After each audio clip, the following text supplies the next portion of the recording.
Welcome to episode 4 of Terrifying Tales, the podcast.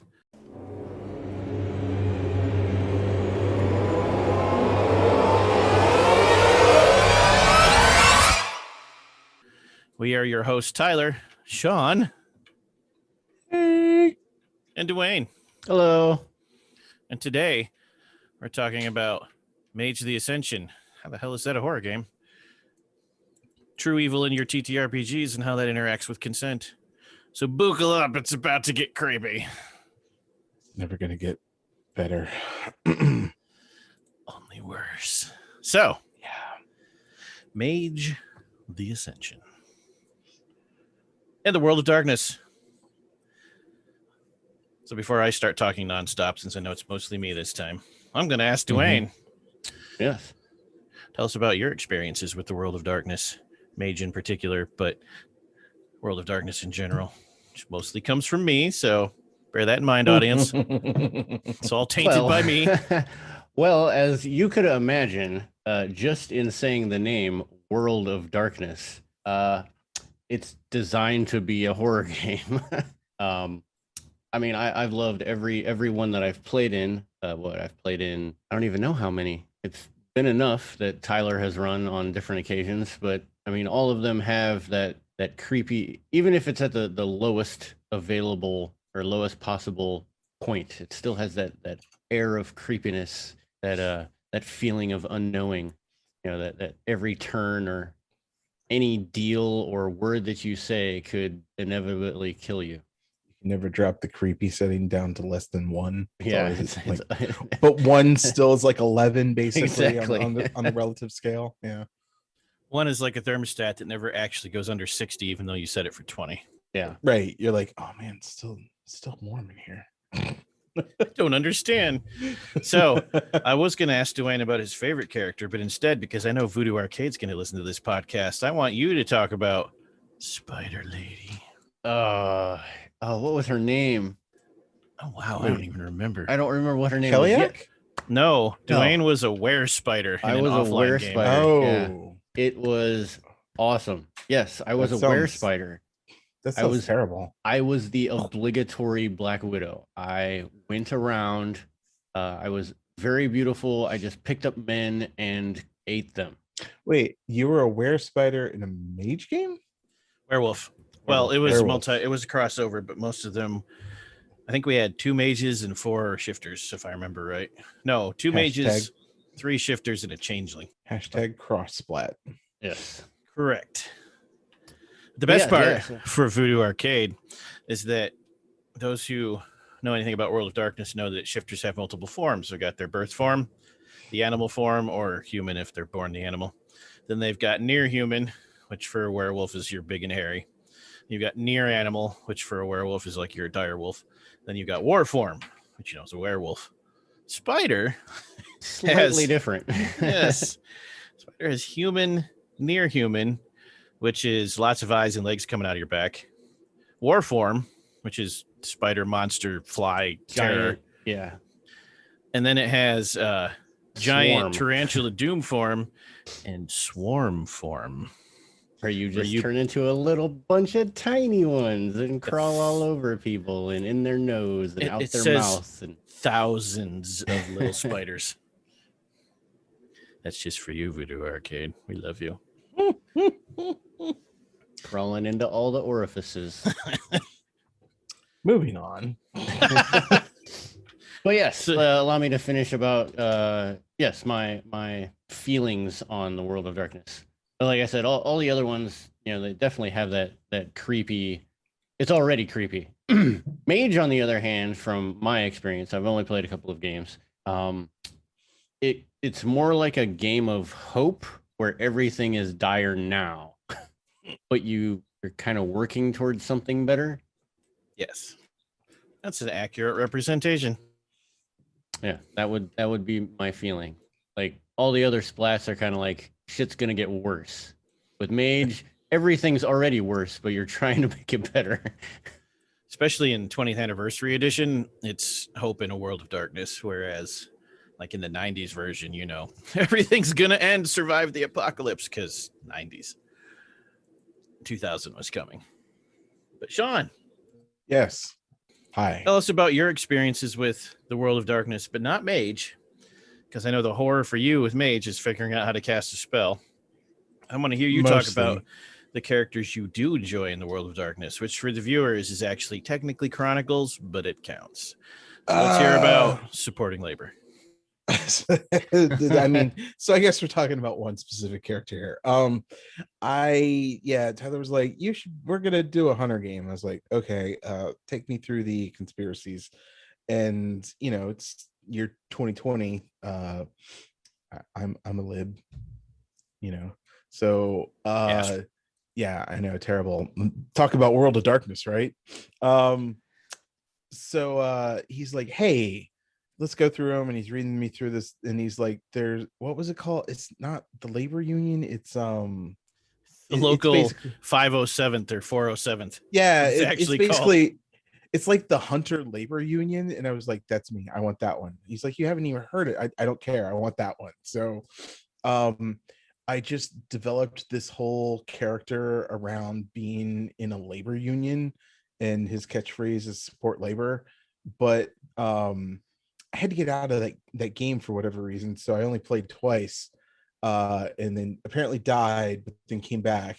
Maybe, don't know.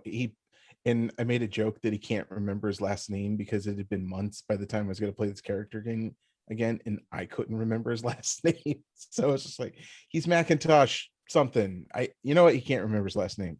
So when we played Contagion Chronicle, Tyler's like, you can just play Mac then, that'll be great, and you can play Hunter. And it was that Hunters seemed unique in the sense that they could just attempt to murder all of the monster splats, or it was very interesting to try to go, you know what, there are much horrible things in the universe, you're not so bad, and if I can keep you under my thumb to some degree, you won't eat humans, for lack of a better thing. So yeah, that was actually a lot of fun, basically playing monster dad with a hunter in Contagion Chronicle. So that's the depth of my World of Darkness, was monster dad. Yep. But made out with a vampire, so that was fun. You did. Yes, you did. Yeah. Which Tyler's like, she makes out with you. I'm like, okay, sure. Like, okay. I mean, when you reciprocate the flirting, that's what happens. I mean, You yes, did on multiple occasions. Look, it was complicated on his Facebook status, which he still doesn't know how to use. His relationship status it's complicated, like permanently. As far as Mage goes,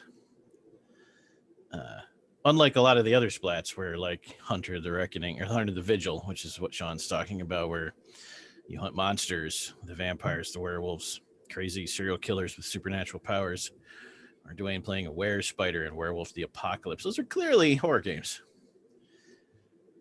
as you can tell from our memories. Mage, nebulous, because in Mage the Ascension, you're playing somebody who has a spark of awakening where he can manipulate reality, or she or they can manipulate reality at a fundamental level to create change the way they want through how they view the universe, whatever their philosophy is. And the traditional villains were wizard mages versus science mages, and the science mages are like Agent Smith and the Terminator. So it wasn't the same kind of horror feeling. But go ahead, Duane. I was going to say, but you still had the boogeyman. Yes. But they created a supervillain to pull the strings of all of the factions called the Nefandi, which are pure irredeemable evil. In the original version of the game in the 90s, they were more twirling mustachioed supervillains.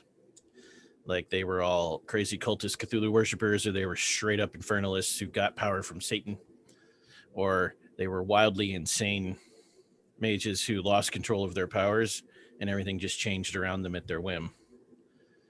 That last one especially was problematic because they had some not so great interpretations of actual mental illness that they have endeavored to clean up in 20th anniversary. But like I always say, in the 90s, it was a bunch of guys that didn't have Google. They did what they could, and it was still real good for its time.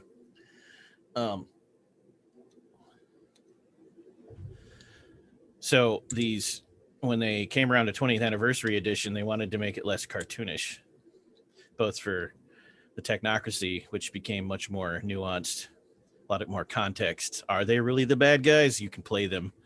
You could actually play them in older versions, but in this version, you could play them as good guys if you wanted to. So they decided to make the Nefandi the true supervillains. And they wrote Book of the Fallen.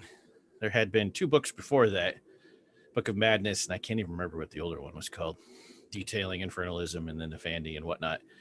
But they radically changed them in the Book of the Fallen. And that was our main topic today, because we play a lot of Mage on our channel, is how does one deal with the true evil that exists in Mage and still maintain consent at your table?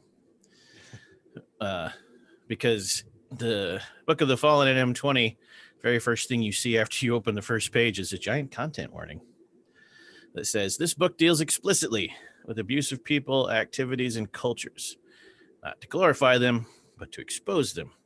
This book features graphic depictions and discussions involving abuse of children and adults, trauma, war, bigotry, blasphemy, torture, human trafficking, sexual violation, and other forms of human malignancy. This is your chance to turn back now. Things only get worse from here. And while we handle such subject matter with maturity and sensitivity, we strongly encourage you to consider your limits before going forward. How I treat the show where we use these as villains. We have the much shorter but similar preface at the beginning. Because in this reinterpretation of the world, Nefandi aren't just cartoon supervillains. They are true evil. And Nefandi's purpose in reality is to bring everything back to oblivion. The ultimate state of existence should be nihilism, should be return to ultimate zero.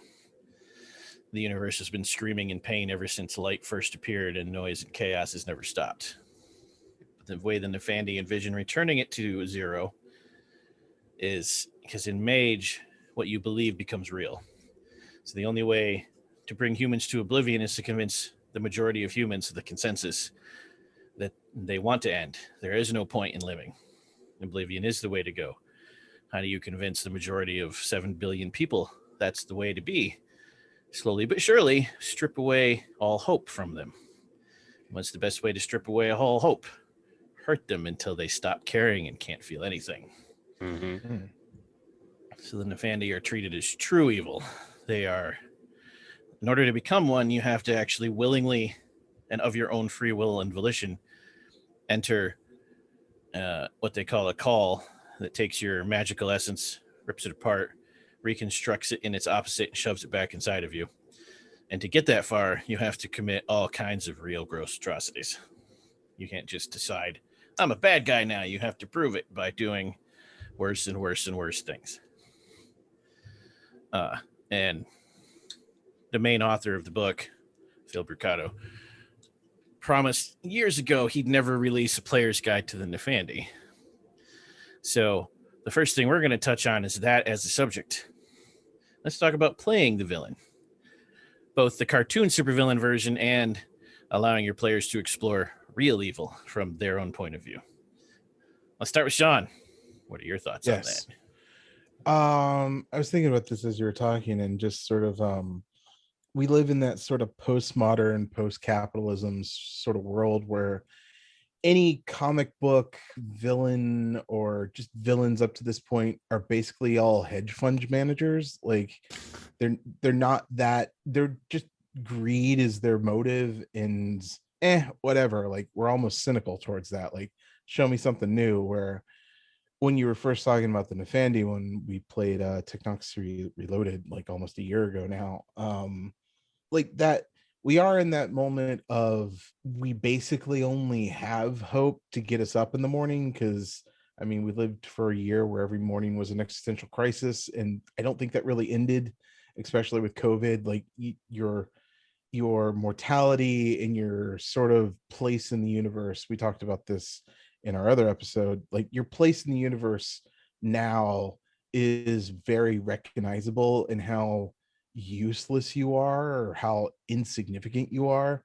And hope's kind of the only thing that you have, whether that's hope for a bigger payday or hope for just to eat a really good meal or something like that.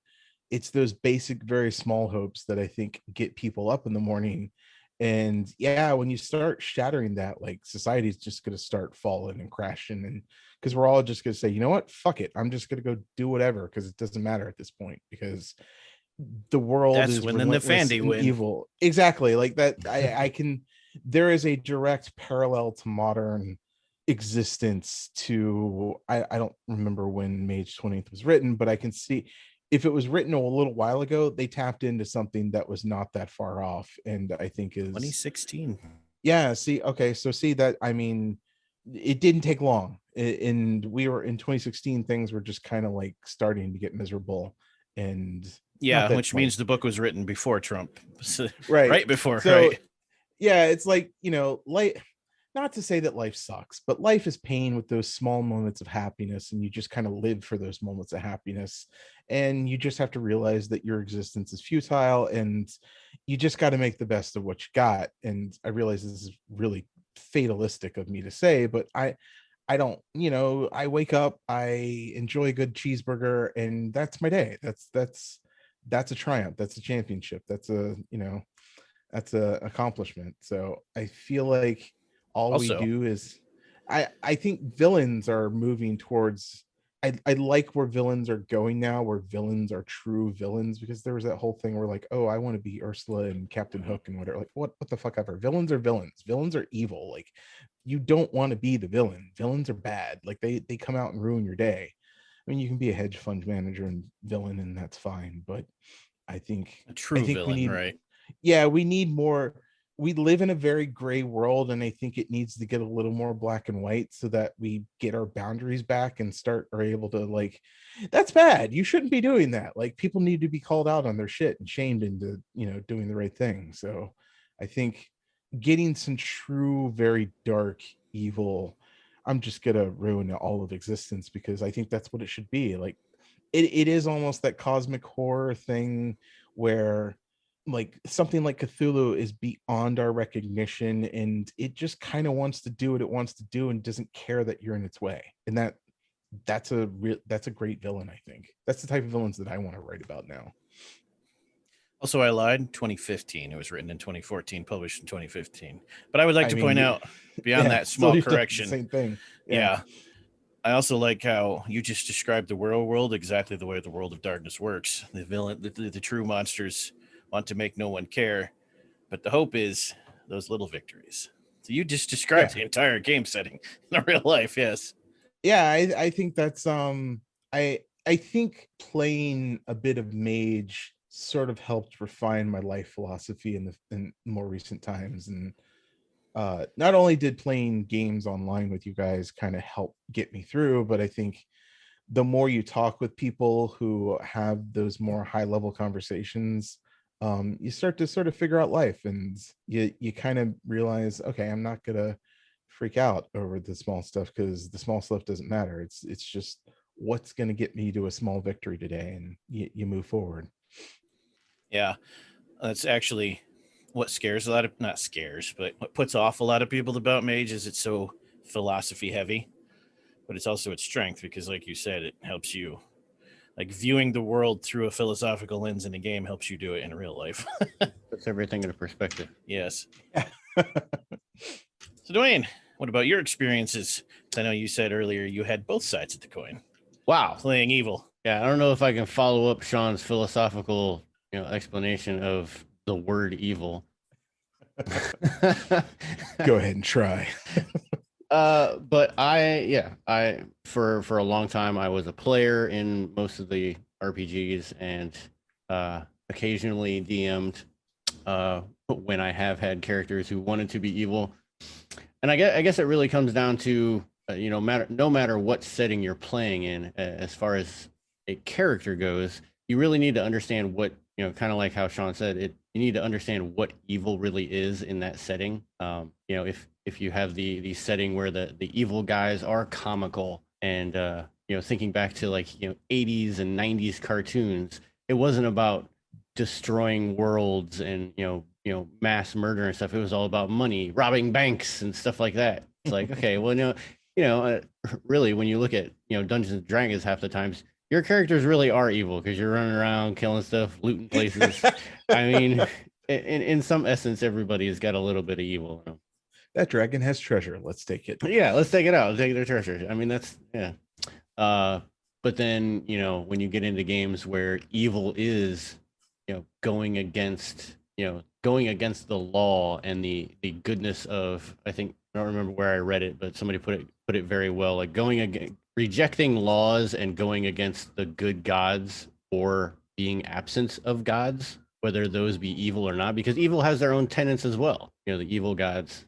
So when you go into that and you're talking about, you know, mass murder and destruction of worlds and stuff like that, as a player, it's very difficult to keep your mind set into not just murder hoboing everything. I mean, because not only does it make it boring for everyone else, you know, just running around and, you know, killing all of the townsfolk. You need to take a step back and really think, okay, well, if I am going to play an evil person in this setting, you just don't want to throw yourself out there and have the GM throw all the good guys at you. You know, you don't want to run through town and killing a bunch of people. You're like, hey, I'm the evil guy. Come kill me. So you really need to think methodically and play your character almost as a good character, but with bad tendencies, if that makes any sense. Yeah, I get that. That's yeah, because like even unless you're like an Afandi, most evil gods or characters don't necessarily want to annihilate all of existence because they have a reason to exist in the world that they are in. Like the god of death needs people to be born so that they can die. Like if they kill everybody and there's nothing but death, then death doesn't have a reason for existence. So like if everything is death, then what's the point? Like you need more power. It's a definite balance. Yeah. That segues into my opinion on the subject very nicely. In order to play evil, you can't, like Duane said, you can't play evil. Supervillains in comic books are one thing, but real villains are not. Carnage from Venom. Real villains are Thanos. They don't think they're villains. They think what they're doing is necessary, and they have deep-seated reasons for it, and they believe it. They think you're the villain, or at least in the way. Yeah. So, knowing that, I saw a review of, what was it, Infinity War. Thanos is the protagonist of that movie. He is the protagonist, and the Avengers and everybody are the antagonists of that movie. That's how that movie should be watched. Yes. I mean, the second one fucking killed Thanos, but the first one, Thanos is your hero, for lack of a better term, because he's the one with the quest, the journey, and everybody's just trying to stop him. So, yeah, you do. I think Duane just said it. Like you have, or maybe you said it. You have to play your villain has to be his own hero, but yeah. But I'm also not. You have your occasional evil, what everyone else would consider evil tendencies. Yeah, but I'm also not a fan of like redeemable heroes or like humanized or demonized, or I don't like humanized villains. Like the villain needs to be a bad guy. Like there should be no gray areas to be a villain. Why I have a problem with it, because if you play a villain correctly, you accept that you see the world your way because you're the good guy of your own story. Yes. So I'm actually going to read the first page again of the Book of Madness, or the Book of the Fallen. He starts with a quote from Juliet by the Marquis de Sade. The world must tremble upon learning of the crimes we've committed. Men must be made to blush and feel ashamed as belonging to the same species as we do. I demand that a monument be raised to commemorate this crime and signal to the whole world, and that our name should be graven upon it by our own hands.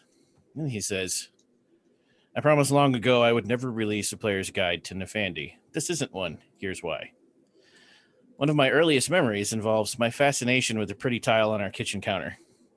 When I asked my mother what it was for, she did something I couldn't see, took me by the hand, lifted me up, and held my hand to the plate. It was a ceramic hot plate. I was 3 or 4 years old.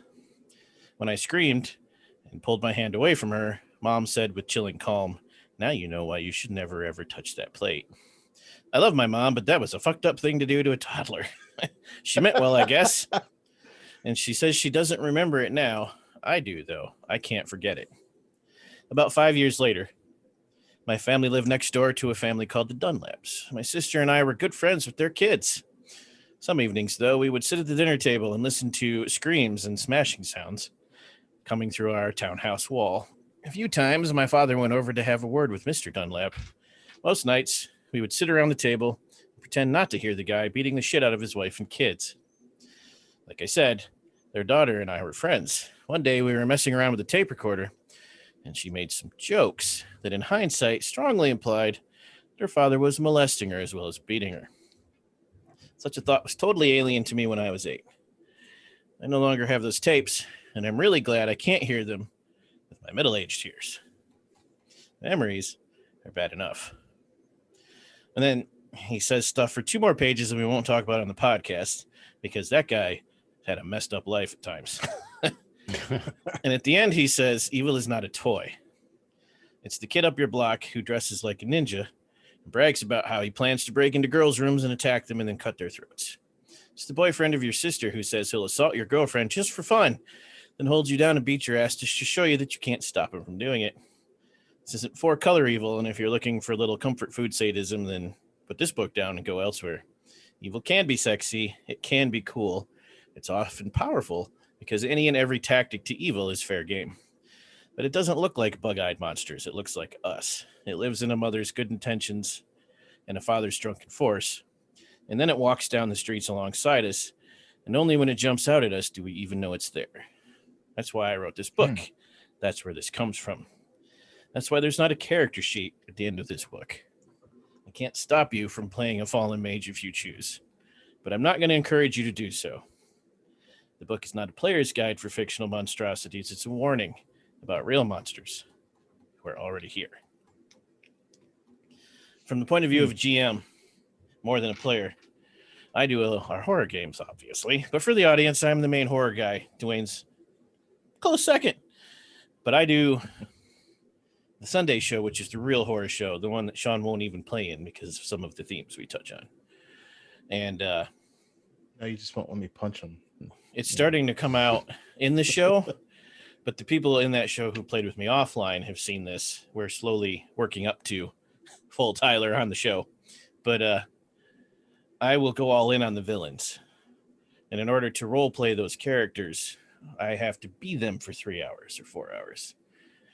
So like the recent session where I had Lacey the Evil Nefandi slowly torture and murder a barista at a coffee shop because she was bored in lurid detail, I had to sit down, imagine that, write it out, and then describe it like I was enjoying it.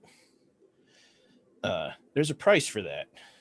If you don't, like, everybody has a method. Some people even ritualize it. Like, I have to do a little meditative and physical cleanse after shows like that. I have to throw up some meditative sounds on YouTube and play them while I'm in the shower washing myself, because if not, I'll go to bed and have some real messed up dreams. I think it's dangerous to play villains in games, because if you put yourself in the mindset of someone from their point of view that they're not evil, it changes you. That's my personal opinion. I remember when I first started getting in gaming, you do like 4 or 5 heroic games, and then everybody's like, let's play a villain game. Let's play a monster game. It's like, okay, whatever. And it lasts for like 2 sessions, basically because nobody really knows how to play evil, or everybody in it realizes that, oh, playing evil is not that comfortable. Like it's because it either ends up in a murder betrayal fest, or everybody just goes, you know what? Not as fun. Not as fun. Not great. Not fun. I think one of the things I was talking to before the show with Duane was, there's also the whole that could break up friendships. It's the monopoly of TTRPGs. Yeah. Go ahead, Duane. I was gonna say, as a GM, I agree with you, Tyler. I don't want my players to play evil characters, or the bad guys, if you will. But what I think is, when most players are like, yeah, let's do something, we want to play as evil. It's not that they want to be the bad guys. They want to be like, you have the hero, then you have the anti-hero, and then you have the evil hero. Yeah, they want to be the Punisher. Yeah, and even the Punisher is like the anti-hero. Now you can still be an evil hero. That's like the one that comes in where, you know, you can be part of the party. That's Venom in the early days. And everyone has a moral qualm with, oh no, what are we going to do? And you just come in and say, well, I got this, whap, and have no problem with it. But some people can't do that. All they want to do is just, oh, I want to be evil. I'm just going to run around and set fires and burn things. It becomes comical, and then it loses its meaning. Yeah. When there's a lot of evil in the room, evil is comical. I think you're right. Like if evil needs to be a singular focus thing that is sort of the event to triumph over, not everybody just running around stealing from the church ladies and things like that, like, or killing the town guards or whatever. Yeah, like that's exactly it. The Connery from our friends over at Devil's Luck Gaming put on Twitter the other day, like he summarized it for me perfectly. As a storyteller, I play pretty messed up characters in TTRPGs, safety tools in place. At times, I play some of the most antithetical beings to my very existence, but it's worth it for the players to have the catharsis of hitting these demons in a safe place. Still squicks me, though. Oh, man. That about sums it up for me. Like, they should be there so the players can explore dealing with that sort of thing, sometimes even facing fears, and then getting to kick it in the balls real hard. Yeah. I feel something like Disney made villains glamorous. They really did. Yeah. They did. And it's like, like I get it. He dresses well and he sings some really cool songs and got that baritone voice. And man, she's a glam queen. But look, no. All you kids who like wanted to dress up like Ursula, you know, she did some really fucked up things, and let's not overlook that. Like, well, like I said earlier, a lot of lives. You know, like I said earlier, dogs. Back then, being evil was comical. You know, it's running and right. You know, running and tying the girl on the train track, and then standing there and twisting your mustache, going, ha ha ha ha ha. You know, that's not evil nowadays. Yeah, I think we live in a bigger, more intelligent, more informative world, and you realize just there is no real innocence left. You realize just how fucked up the world is, and that you know, even that sort of cartoonish villainy there's many layers now of like sexism and like abuse, and just in tying a woman to a train track, that we know so much more now that that's not great. There's a lot of layers there going back. Being evil is like being an onion. The many layers of evil. In every layer will make you cry. There you go. The more you peel off, it's like, oh shit, no, God, doesn't kill me now. So, following up on the Dungeon Master side of things, back to Duane. How do you handle it when, I know a lot of your stuff is Strange Aeons, but when it's not Strange Aeons, like when it's Black Void and whatnot, tell the people listening how you handle making it a safe space to explore concepts like that for your players. So, especially nowadays, where gaming isn't in person and you're doing a lot of this online, and especially with people that you don't know. Obviously, the biggest thing that you want is consent. Like, you want to understand what everyone is comfortable with, situations. I'm sorry?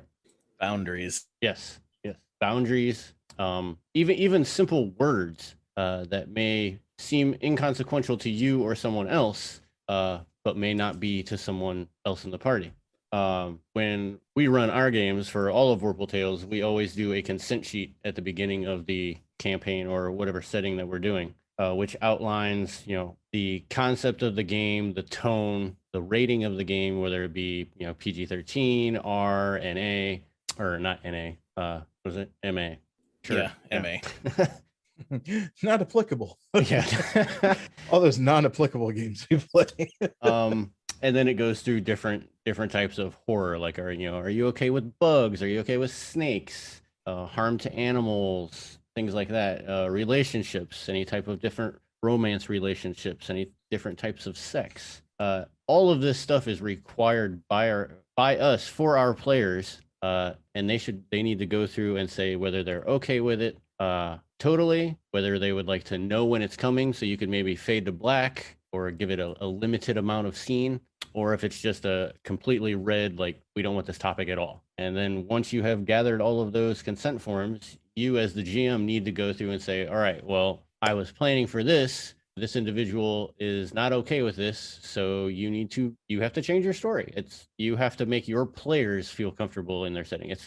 It's not for you to sit there and say, well, this is my world and this is how it's going to be, and you're just here to play in it. No, you are creating a world for them to be comfortable in, no matter where they are. And a couple of things that you need to remember as a GM when finding out the consent, you need to realize that the ultimate with any consent that's going around nowadays, the automatic answer is no. If someone didn't say anything about it, then it's going to be a no.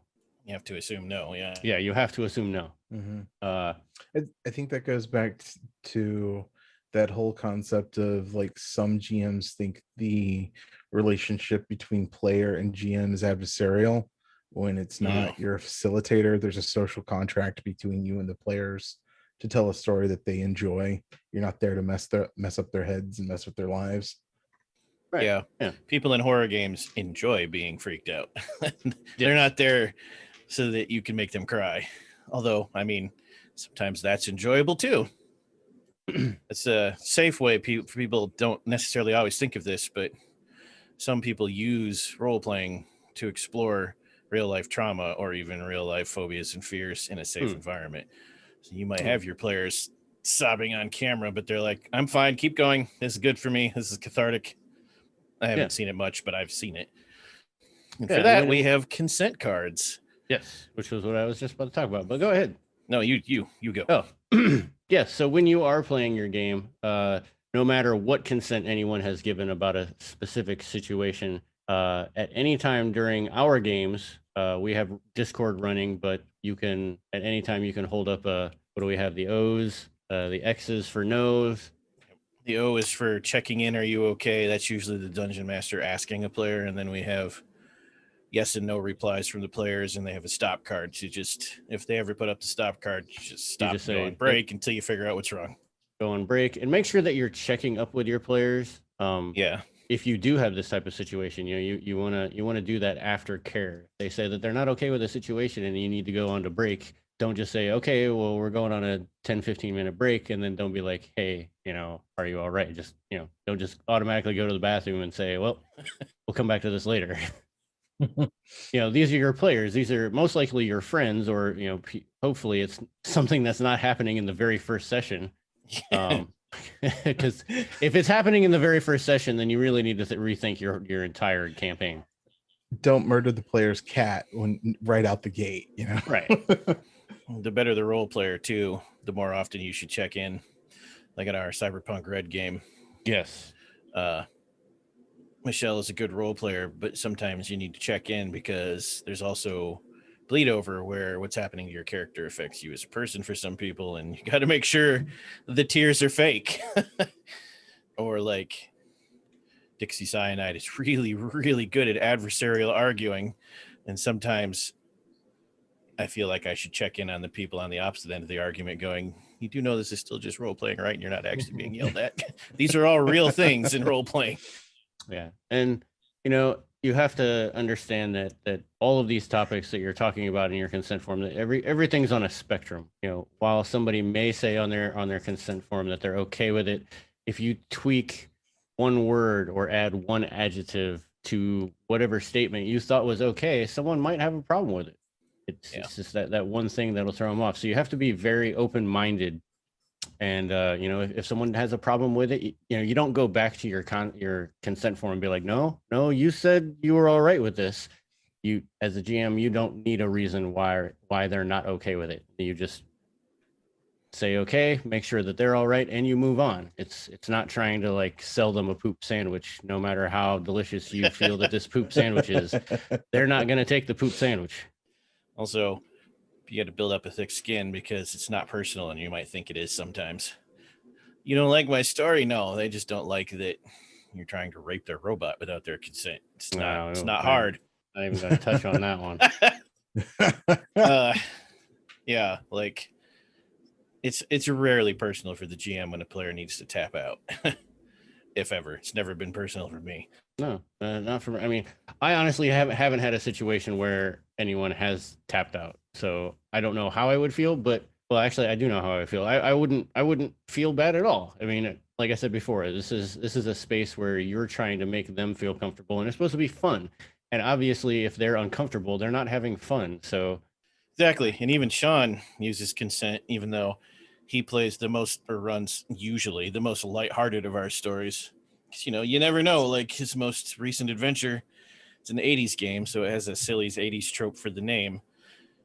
But he had to make sure before he used that name that no one was gonna be offended by the word porn just in the title of the game, because like Duane said, even a simple word that doesn't bother you can bother somebody else. Yeah, I mean, yes, I do play a lighter hearted game, but I've come to know that if I do play I'm fucking mean. Like I'm kind of relentless. So like, and it comes out sometimes. Like I will hammer I've your seen character until you're fucking dead. Yeah, like I I I try to limit that just because sometimes I just don't have an off switch, and I know that I think it's more effective to run sort of a lighthearted game and be able to just go, all right, you're fucking dead now because you made a stupid mistake, or because this guy's really fucking powerful and sorry, or yeah, he killed your dog because that's what he is, and just like, you're able to pull it out of nowhere. I think that's I find it's an effective tool for me to just turn it on every once in a while and then just be like, okay, yeah, they're just bullies now. Yeah, that's the same for me. Is that's an on switch on Sundays most of the time, but you got to know when to turn it off, and sometimes that's a fine line. Yeah, Yeah, like if I say we're doing cult next week, they all assume everyone's gonna die. It's just Right. given. I have no qualms with that at all. I just try to make it an enjoyable party wipe. I try to keep some of the surprise in my games just in like trust the dice, but when those dice are hitting hard, like you don't let up, and you run with, if the dice are saying, hey, yeah, that person's pretty much fucking dead, then that person's pretty much fucking dead. So, and because we have tools in place to warn us when it's too far, you don't have to worry as much. It's like, okay, I'm done. You're cool. You're too much. We're done. Sorry, Duane, you were going to say something. Oh no, I was just going to say for anyone who's listening that is starting to run their own games and doesn't exactly know what we're talking about when we talk about consent in gaming, especially in RPGs, I highly suggest you get a copy of Consent in Gaming by Sean K. Reynolds and Shauna Germain. Yes. It pretty much highlights everything that you need to know as a storyteller, GM, whatever you want to call it, and how to implement those in your game. And it even comes with checklists so that you can either make your own or use theirs. But I highly recommend that you have that on hand as your first thing that you're going to read before you even go into reading a pre-made module or anything like that. Yeah, and if you watch our show, our modern consent forms are actually Google Forms based now, but we still have our old PDF ones. Just pop into our Discord and be like, hey, can I get a copy? You can have it. You can copy it. We copied it from other people who let us do it. Yeah. No one cares if you copy other people's format if it means if you're encouraging more self-care for your players. Yeah. And I know I said it before, and I'm going to say it again, because I think this is one of the things I've learned most recently, or one of the sort of styles that I've learned. Gaming is a conversation between you and the players. Like, you are not there to hurt them. You're there to give them a good time. Now, that good time may be, destroying their psyches, which that's part of consent, but like, you're there to tell a good story and then to basically make an entertaining 4 hours or whatever it is. You're not there, like, the point of you are playing the villains and you are being the bad guys in the game, but like, you are not the bad guy and they're not the good guys, and it's not a protagonist antagonist thing. Like, it's a conversation. You're making a story. You're making an enjoyable piece of entertainment for 4 hours or however long. Like, it's like, have a conversation, work with your players. Like, you should all be friends, hopefully, or at least by the end of the first session you can consider some of them them friends and just have a conversation and work things out and talk. It's okay to stop and go, you know what, we're out of game mode right now, let's talk. Let's try to figure things out. Yeah.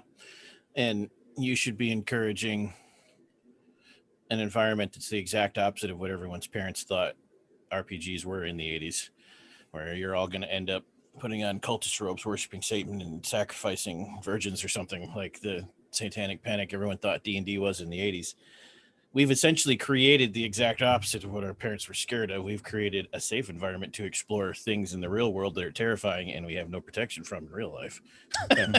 We only do it for a couple hours now. Yeah, not that dressing up in cult robes and sacrificing the good version is not fun, but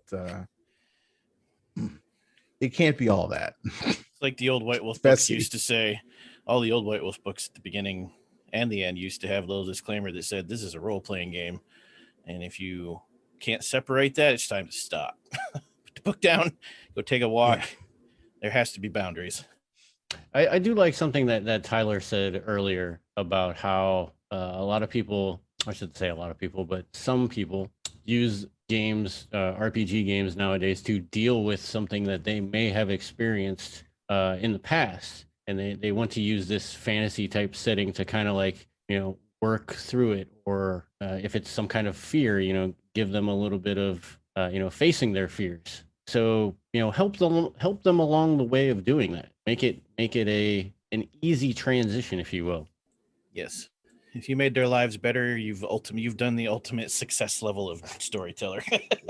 Yeah, absolutely. You kind of want everybody cheering and going, that was fun by the end of everything. Like that's what you want to hear. I agree. I do. Yeah. And I think that's a good scary tale ending to this episode. And on a positive note for once with the horror show, Shawn, you won't feel gross this week. Oh, you're not going to do puns? Well, I'm still going to do puns. We thank you, audience, for listening to us and creeping it real. Like that one. No. We will return. We will return next week. Next week, we'll be discussing a new fun topic in terror. Shawn's least favorite role-playing game, Cult Divinity Lost, and associated topics and themes of said game. Yeah, can we just style that one where I have a set of questions and just ask you and just be like, what the fuck is this? Yes. Okay. Yes, we can. Keep in mind when we do that one, there will probably be a disclaimer at the beginning. Yes, and maybe in the middle. Yeah, because that one, like we said today, consent. We will be talking about some pretty interesting topics on that one, so make sure you're ready to listen. Arguably, meaning not necessarily absolutely, but arguably the most adult role-playing game. Yeah, horror role-playing game, yes. Yeah, they read me the description or like the opening thing to that. I was like, no, dog, I'm out. I'm good. Thanks. We are, however, also going to discuss how awesome the rule set is, and Shawn will be happy to talk about games where the GM doesn't have to roll dice ever. Yeah. But until then, good audience, stay scary, but don't be jerk-o'-lanterns. Goodbye. Bye.